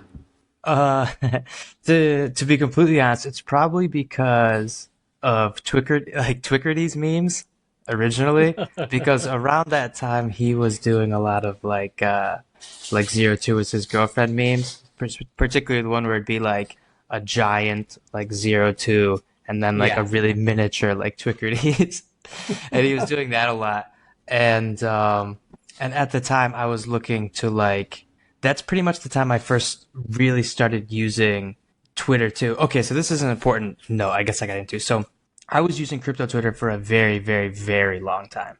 for like years, but I never participated. I only used it as like a Yeah. tool for following people and a tool like that assisted me in like doing my job and staying up on what's going on. But I like never participated. So I had like, I don't know, like 200 followers maybe, and they were pretty much all like my in real life, like people I went to like high school with or Yeah. something.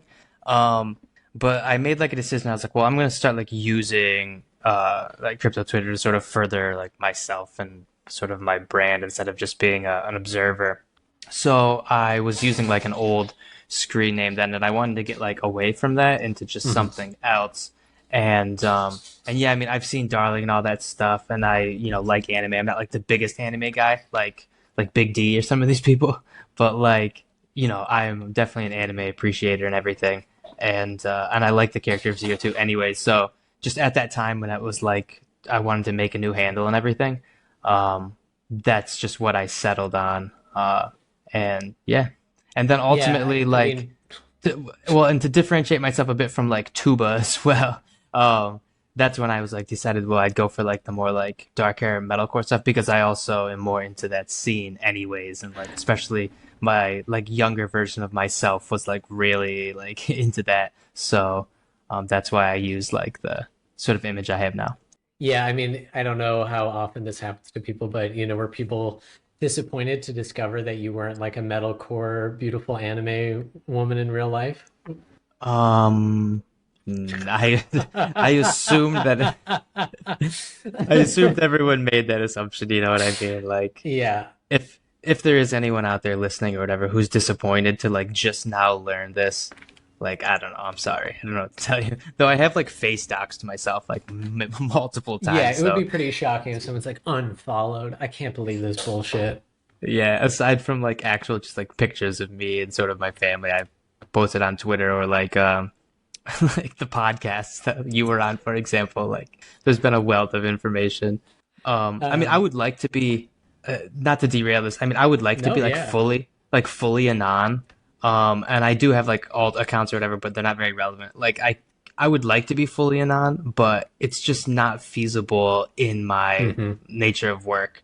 Like unless I wanted to make like a start a totally new account, but I'm just like I don't have the energy to do that. So it's not gonna happen. So I just settled being like pseudo anonymous, you know. Yeah, I mean, kind of for the same reason I can't fully go, massively doxxed for my job, but I don't know. There's like I really enjoy like the romanticism and the freedom that comes with just being like an anime character on the internet. Um, that's fine. It doesn't need to be tied back to like my lame IRL persona. I can be like a pretty fox boy and that's good enough for me. Yeah. And I tweeted out today too, like that it's like some of my least favorite accounts like in crypto Twitter are like like like professional headshot profile pictures of Oh my people who gosh, yeah, just like do like completely. the threaders and stuff like that. And it's You like can say I you couldn't can say envision some myself names. like that. Well, no, but like Jack Newald is the one I Yeah, I was used in gonna the say thread. you got to get it in there. I Yeah. mean, come on. I just can imagine myself like to our earlier discussion about selling out. Like I feel like I could Yeah, sell out and just do that and I probably would gain like substantially more followers than I have now, but I'm like I'm not going to do that. Like I mean it's that would not be who the I am. dream. Just yeah, just being a threader all the time and just like doxed and have like your bio be like Web3, like Web3 builder and enthusiast and what is it? What's the one everyone always jokes? Crypto evangelist. Like that's those Yeah, guys oh my have it gosh. made.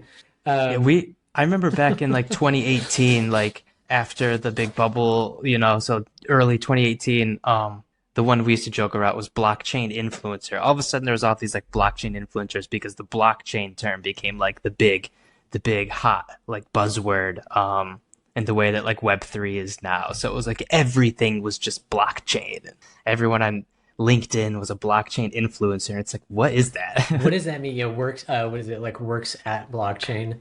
Yeah, You it works remember? at I feel blockchain. like it's like those guys you grow up with on like in your like hometown on Facebook who would be like education at School of Hard Knocks or whatever.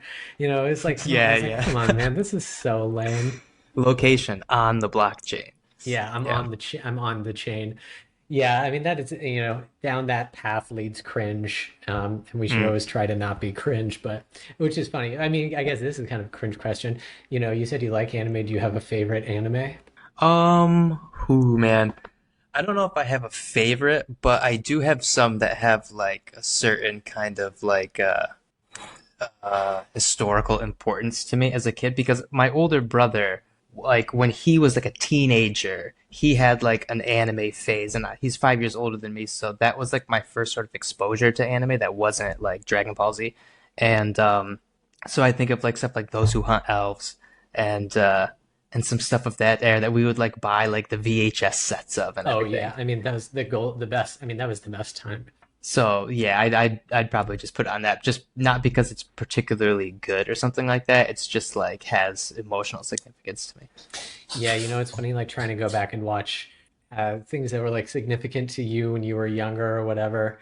Um, it's like I tried to go watch like the I don't know like I feel like the English dub of like Cowboy Bebop, because everything was English dubbed back in the day.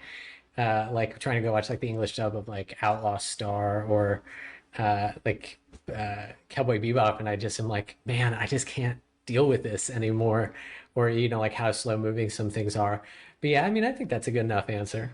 Yeah, and one I really got to get back to too, like if my friend, one of my best friends from back home, he's not a crypto guy, but his name's Max. If he's listening, like he's really into Gundam, like he does the models and stuff like Oh, that. for sure. And I really gotta like go back and rewatch like Gundam '08 theme because that was like I remember being a kid and I watched like Gundam Wing and all that stuff just because it was like on TV. But I remember they did like a run of '08 theme, and as far as I know, it was like the only time they ran it that I can remember. And I remember watching it, and it was like I really, really, really liked it, but I was a kid, so it's like I want to go back Yeah, and see if it's like I still like it, like it was still good or not. I gotta give a plug for the Gundam Hathaway movie that just came out. I think it's on Netflix. It's just like really good, and it jumped me back into Gundam in a really big way. I was just like totally sucked in by it. So take like 2 hours out of your day and watch it. Like highly, highly recommended. Oh, and on that note too, quick OKX plug. Lennox from OKX, who, if people, I mean, people can find him on Twitter. Lennox is like a boss. He's a really cool dude. But anyways, he does like Gundam models like professionally. Like he sent me some That is pics so before. cool. They're like, yeah, like these models and these like the photography and stuff is like nuts. Like I think he like wins awards or something. I don't know.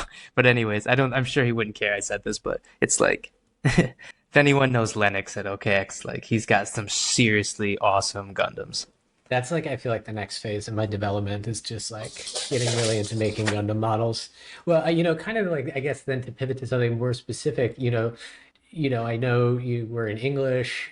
You've been posting all of your like recent Norton anthology hauls. Mm, Like, yeah. do you have like a favorite author or like an author that was like really influential to you, or like a specific book that was like a big turning point in your life?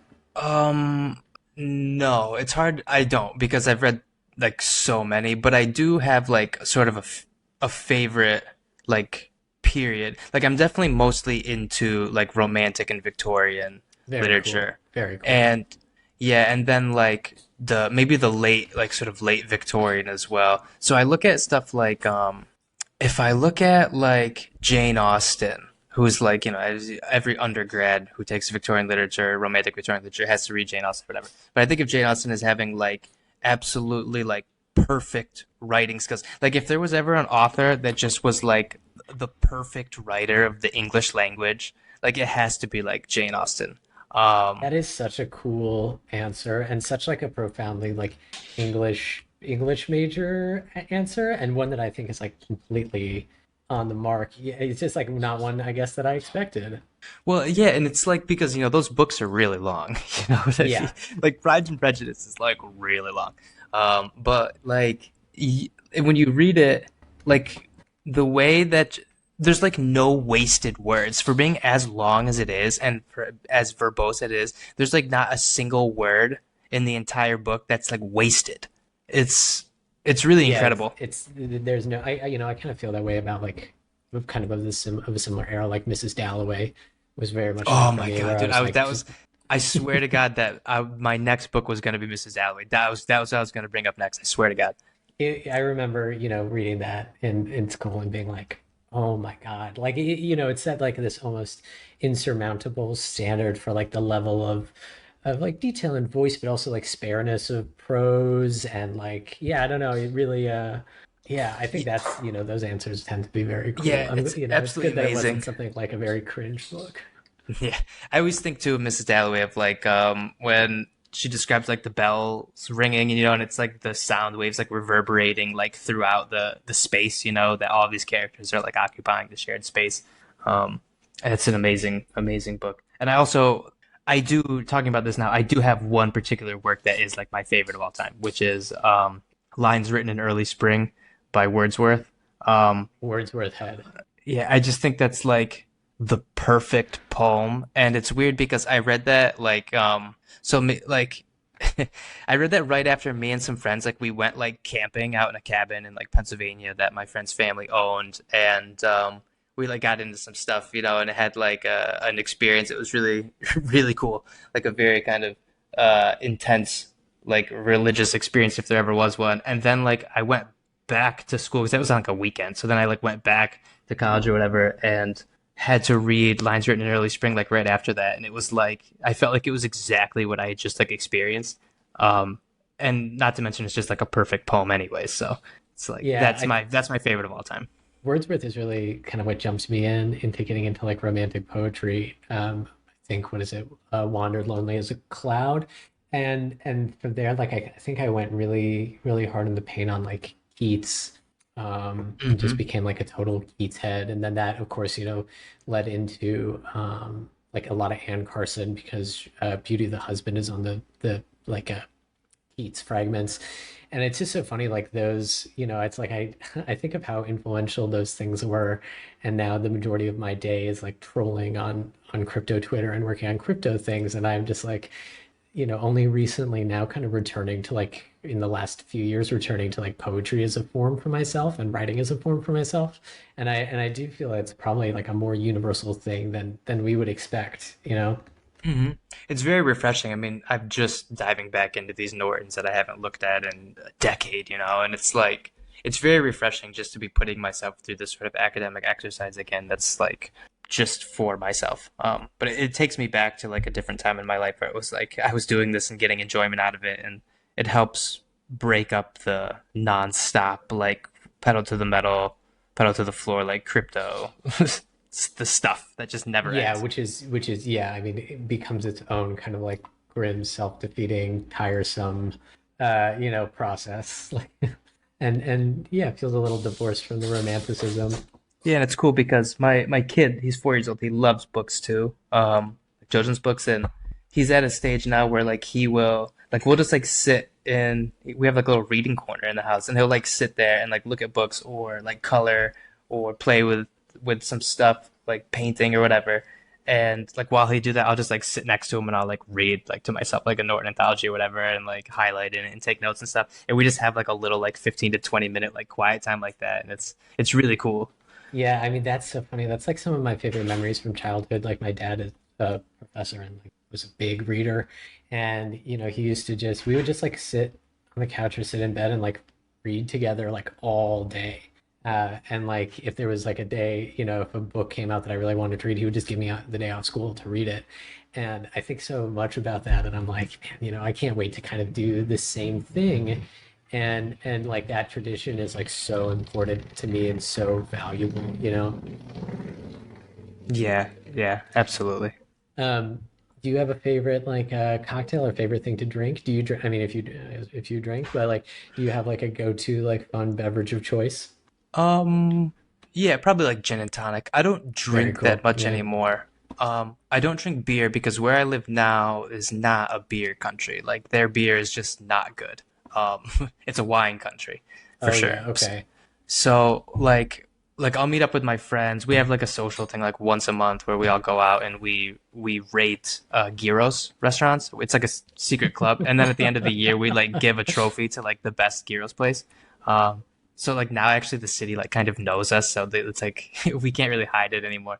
But anyways, we go out and like everyone just drinks beers and stuff. But like now when I meet up with them once a month, like I don't even drink like at all because I just like hate the beer here. It's so bad. But Yeah, in the I summer, I mean, like a nice gin and tonic. I'm not a beer drinker at all, and I never have been. But it's funny how often we get gin and tonic as the answer, and as like. So I mentioned this on previous podcasts, but I used to make gin as a living. I was a gin distiller, and pretty much all I Oh wow, drink yeah. is largely gin, and it just like fills me with so much hope because for so long in the gin trade, it was people who were like, "Well, I got drunk off of Seagrams or 5 o'clock in college, and now I hate gin, and gin is disgusting." And now more and more people seem to like be coming around to it because it is the best spirit. So yeah, that is very encouraging to hear. I've got to ask you now then, because I have a friend who's in this group, and he told me once when I was drinking gin and tonic that he can't drink gin because it makes him sad, or he Mm-hmm. can't drink gin and Yeah, tonics because it makes him sad. that's And really then, funny. and ever Um, since he said that, I like Googled it, and then I found like of course as you know, if you search for something on Google, you'll find it, and I found like gin and tonics make you sad, and then I started to feel like is this making me sad? So then I started to feel like down, like I'm like drinking, I'm like I'm starting to feel sad. It's like just a you, self-fulfilling it prophecy or what? is funny. It's like there is some evidence to suggest that gin is the most psychodepressive alcohol. Um, but I think that's also like a bit of a cultural stigma from like the gin craze, right? When gin was like the original drug scare or like right crack scare back in the day when you had gin alleys and people falling over. But there is an unusually high level of like poetry and writing about even dating farther back before there was any science about gin inducing sadness or melancholy. And yeah, by contrast, there is some evidence that suggests that agave-based spirits are psychoactive. Although I personally think that's usually just because the Americans who are drinking them aren't used to consuming like agave sugars, Hmm. or the systems are only used to like grain alcohols rather than succulent based alcohols. But yeah, I mean, that is another weird stigma of the gin. It's like, and I will tell you this, the martini is, aside from champagne, maybe like my favorite celebratory beverage. But then definitely like if I'm already sad and I'm like wallowing in sadness, I feel like, you reach for the gin. I think it's definitely the most romantic spirit, aside from whiskey. I Certainly because it requires like this great expanse of ingredients from across the world, and they're all distilled, and we imagine this very alchemical like alembic process, and et cetera, et cetera. By contrast, like whiskey, you just fucking mash up some corn and yeah, you yeah. you put it in a barrel and you get it really warm. It's like there is an inherent less, I think, like romanticism and mysticism to it. Yeah, gin and tonic makes me feel like I'm role playing a little bit because it's like I'll get like a nice, like expensive imported like Indian tonic or something, and then I'll like pretend I'm like in like India in colonial British times or whatever in the summer, and it's like I'm hot and I feel like I'm Yeah, I in mean, like as a yeah, malarial cure, yeah, that's what I always tell myself. I was you have tonic. It's like I'm avoiding malaria. I and promise. maybe At the least, mosquitoes won't bite. Yeah, the mosquitoes yeah. won't bite me too. That's they don't like the quinine or whatever. Yeah, I mean, it's well, the good. I mean, I feel like I might do a little like gin and tonic specific content for the podcast now, or do a little bartending thing, just because I'm thrilled that so many people are like gin pilled like me. Have you ever had? I gotta plug it. Just I have to. Have you ever had palinka? No. Palinka is it's like the Hungarian like it's a fruit brandy. It's quite Oh, strong. cool. Okay, yeah. And it's like so that's what everyone drinks like in Hungary, and it's particularly common because everyone makes it themselves because fruit Sure, trees are yeah. very common, and like everyone has like fruit trees in their garden, so it's like every year they're like, well, I got all this fruit, so everyone just makes their like homemade palinka or whatever. But I'm a Yeah, big there's fan. I that love stuff it. is crazy. I mean, there's such a strong continental European tradition of the fruit, quote unquote, brandies, and like a pretty direct line. You can look like wherever like the Austrians or Hungarians or people that produce any of those types of brandies, like wherever they settle in the U.S. is where that started, and a lot of it actually like there's a lot of great brandy being made by St. George in Alameda, and that was I think literally founded by like some Australian like brandy maker. And then, all those people teach Americans how to make shine back in the day out of like Hmm. peaches or whatever. But yeah, I mean, any regional brandy type drink I love except for grappa. I think grappa is terrible. Hmm. Yeah, I agree. I think it's like just the But most disgusting. I love Palanca. It's great because you can taste, like you taste the fruit so well. Yeah. Like I mean, you have like a really strong initial burn, but you get like really, really, really high quality like Palanca that won't have a burn, but most of it will burn. But then after the burn, you get like a really nice taste of the fruit on the exhale, and it's perfect for like basically any time I feel like I might be getting sick. Or I, even if it's like I get home from somewhere and I feel like maybe I was just exposed to some bacteria, it's like I better You have a shot of just Palanca. wipe it right out. Yeah, Yeah, so I it's just mean, like yeah, walk into the door and it's like just do a shot of Palanca or whatever. And it's like, well, now I'm cured.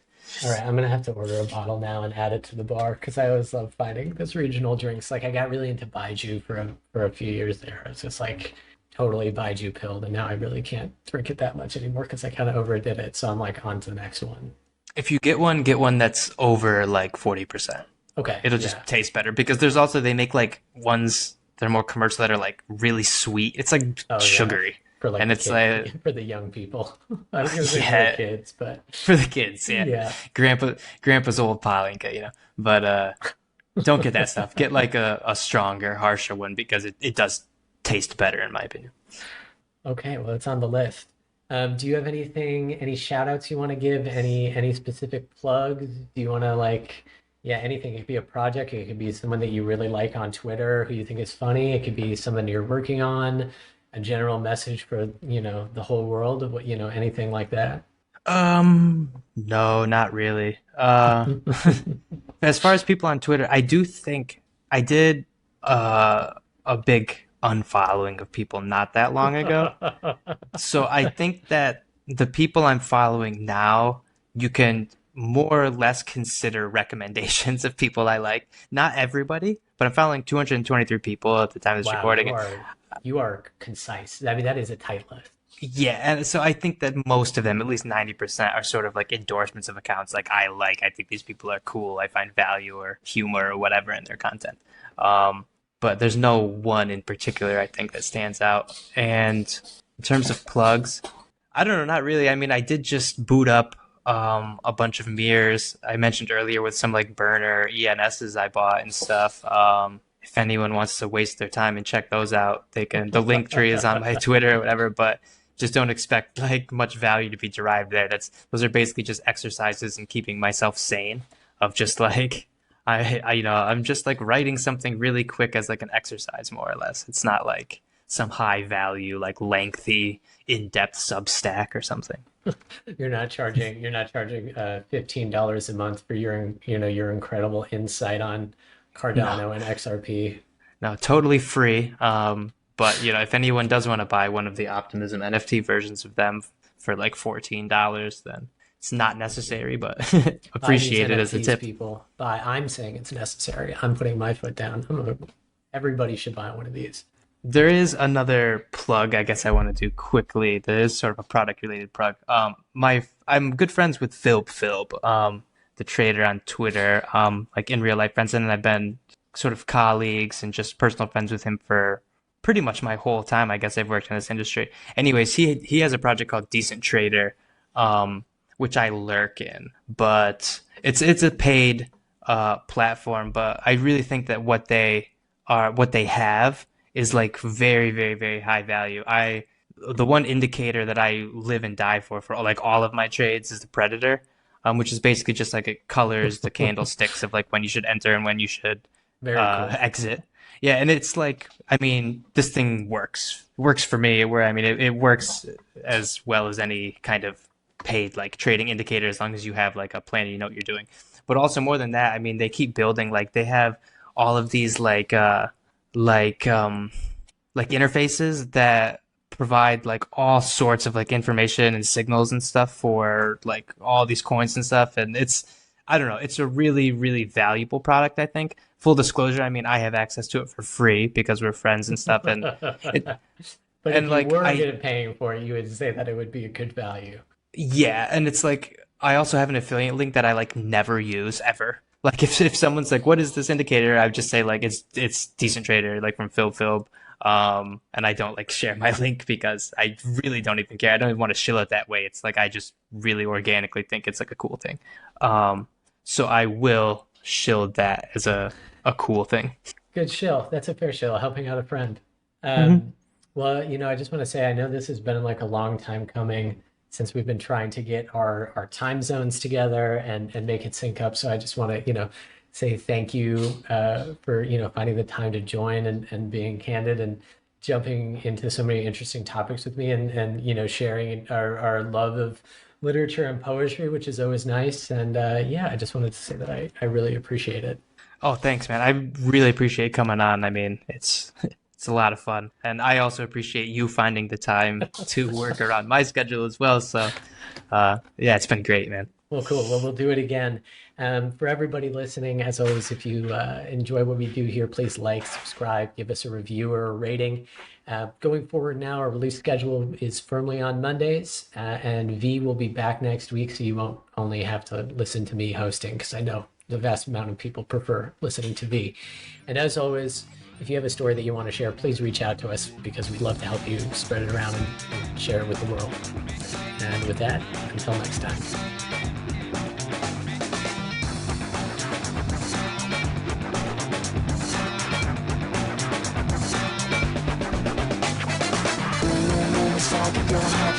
I like to show me all that some crystal cluster and so I'm not like a gamer, so keep me in more gimmicky. Cold, space, got hot, get a mister, hister, noise, with the toaster, take it up, step, cause I was with it back into back music.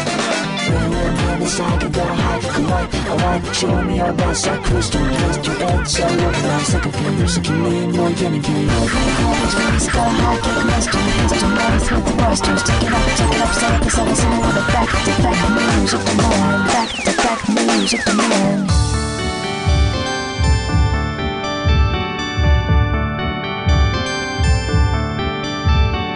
Morning rays, years and praise, into the west, the west, the honest.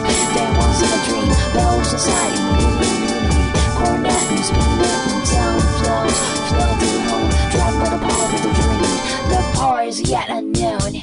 Morning rays, years and praise, into the west, the west, honest.